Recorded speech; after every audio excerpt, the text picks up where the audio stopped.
Hello, dear students. Welcome back. We are moving towards the end of chapter 1, real numbers. ये part 11th है real numbers का. और some questions actually were left out while categorizing them in different subtopics. तो वो आज हम miscellaneous questions के form में we are going to take up today. Obviously, these questions are also related to this chapter only. So, start करते हैं आज का first question. So this is assertion reasoning type question. Assertion A says the perimeter of triangle ABC is a rational number. And reason says the sum of the squares of two rational numbers is always rational. तो ये triangle ABC draw किया हुआ है, इसके perimeter की बात हुई है assertion में. तो पहले पेरीमीटर का मीनिंग समझ लें. Perimeter means the sum of all sides. That means AB plus BC plus AC. यहाँ पे AC नोन नहीं है तो वो निकाल लें. उसके लिए ऑब्वियसली हमें यहाँ पे दिखाई दे रहा है ये राइट एंगल ट्राइंगल है. We can apply Pythagoras theorem to find the third side. Right angle triangle में जब भी you know two sides you can find the third side using Pythagoras theorem.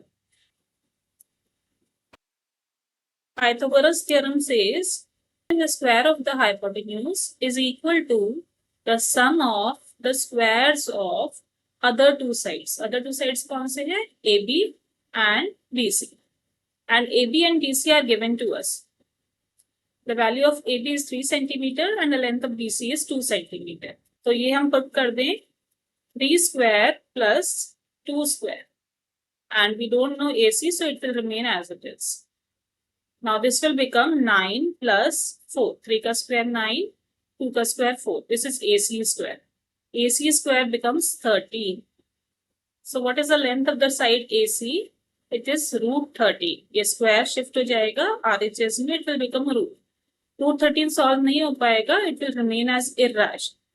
Now we were talking about perimeter of triangle ABC. Perimeter of triangle ABC will be the sum of all the three sides. That means 3 plus 2 दिए हुए थे और root 13 हमारा third side आ गया. Means 5 plus root 13 which is an irrational number. अब एक बार दोबारा से पढ़ते हैं. assertion क्या था? The perimeter of triangle ABC is a rational number. तो assertion ही गलत हो गया, हमारा irrational आया. देखिए किसमें assertion false है. फर्स्ट वाले में assertion true है, सेकेंड में assertion true है, थर्ड में assertion true है, last one it is saying it is false. तो रीजन देखना ही नहीं है. assertion A is false. That means option D is the correct option. Moving on to the next question. This is an MCQ type question. -1 raised to the power n plus -1 raised to the power 8 equals to 0. ये दिया हुआ है. Then n is, what is the value of n? Actually not what is the value of n, but we have to tell what type of value it holds. Right? तो -1 के बारे में सोचिए हम. पावर 1 अगर लगाएं, एक बार है -1 तो answer is -1. If we are taking the square of -1, power 2 कर दें, तो it means -1 multiplied by -1 which will be equal to +1. Cube कर दें, this will be -1 into -1 into -1. That means minus minus तो कैंसिल हो गया, आंसर आया minus. इसी तरह से आप आगे करते जाएंगे तो आप देखेंगे if we are taking the odd powers तो आंसर -1 आ रहा है, और इवन पावर्स हम ले रहे हैं तो उसमें माइनस कैंसिल हो जा रहे हैं और आंसर +1 आ रहा है. देखो एक बार -1 आया, फिर +1 आया, फिर -1 आया, फिर +1. तो -1 कब कब आया है? जब जब ये पावर ऑड है. और +1 कब कब आया? जब जब पावर इवन है. अब क्वेश्चन है -1 raise to the power something plus -1 raise to the power 8. इसका आंसर क्या आएगा? क्योंकि पावर इवन है तो इसका आंसर आएगा +1 equals to 0. So -1 raise to the power n को हम यहीं छोड़ें और इस +1 को शिफ्ट करें RHS, इट विल बिकम -1. अब -1 की कोई पावर का आंसर -1 कब आता है? जब वो पावर ऑड नंबर हो. देखिए ऑड इंटीजर, ऑड नंबर कुछ लिखा है, odd number, any odd number. So C is the correct option. Right? Next, which of the following is a rational number between √3 and √5, most students make a mistake here. देखिए कैसे, यहाँ पे दो चीजें हैं, एक तो बिटवीन √3 एंड √5 होना चाहिए और एक रैशनल नंबर होना चाहिए। तो पहले बिटवीन √3 एंड √5 देखें तो हमें कुछ वैल्यूज लर्न करनी है, जैसे √2 की वैल्यू, क्योंकि ये इररेशनल नंबर्स हैं तो इनकी value non terminating non repeating होगी, पर फर्स्ट फ्यू डेसिमल प्लेसेस पे क्या डिजिट्स हैं वो हमें लर्न करना है। तो ये तीन रूट्स की वैल्यूज आप थोड़ी थोड़ी 3-3 डिजिट तक लर्न कर लीजिए। अब इनके बीच की वैल्यू किसकी, √3 और √5 के बीच की वैल्यू, √3 है 1.7 समथिंग और √5 है 2.2 समथिंग। तो इनके बीच में क्या 1.4 आएगा? नहीं, 1.7 से तो आगे बढ़ना है हमें।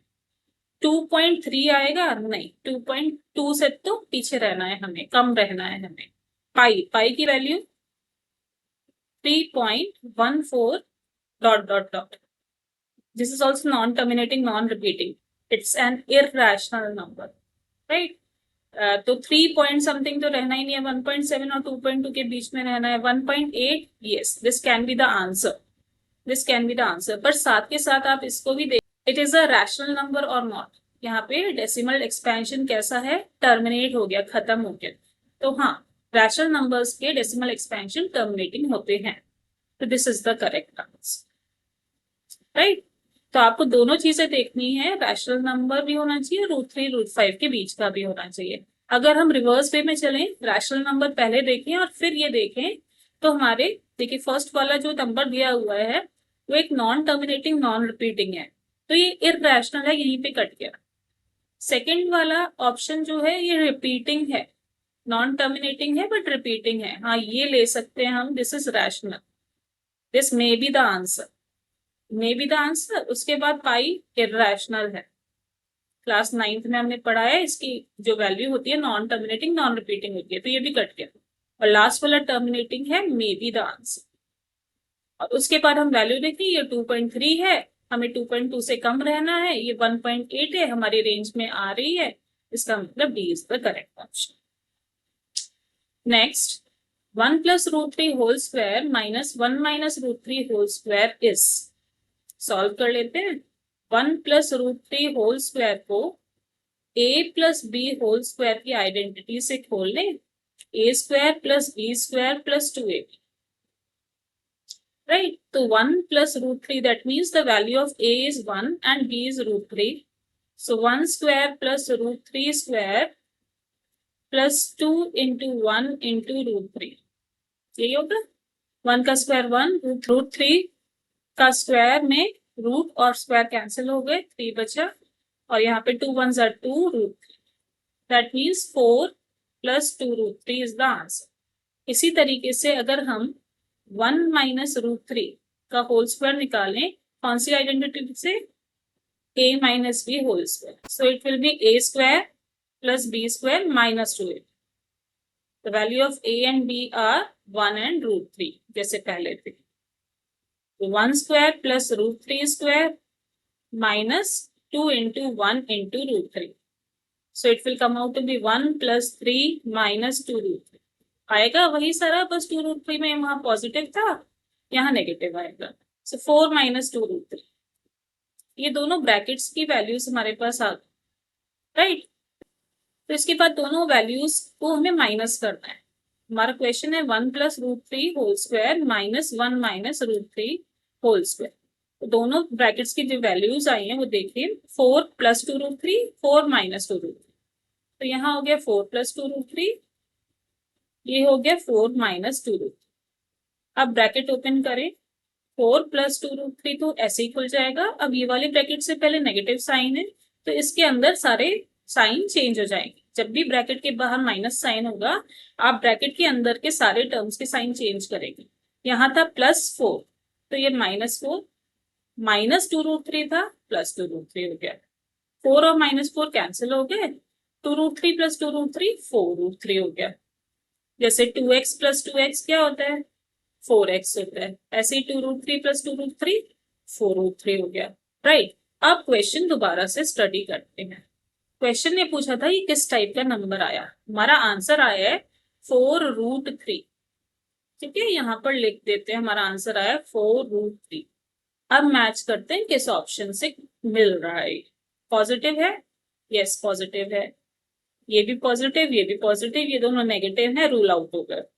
अब पॉजिटिव में रैशनल है या इरैशनल है, इसको देखिए, इरैशनल है, √3 आ रहा है, therefore C is the correct option, right? So this was the last question for today. One question to try by yourself. ये आप खुद ट्राई करेंगे, बिल्कुल सेम टाइप का क्वेश्चन है, देखेंगे आप क्या आ रहा है, बस बीच में इसमें प्लस है, हमारे क्वेश्चन में माइनस था, यहाँ प्लस है। Let's see what it comes out to be. Okay, thank you for watching. Do share with your friends. If you found it helpful, consider subscribing the channel. Keep learning, keep practicing, because maths becomes easy with clear concepts and constant practice. Happy learning.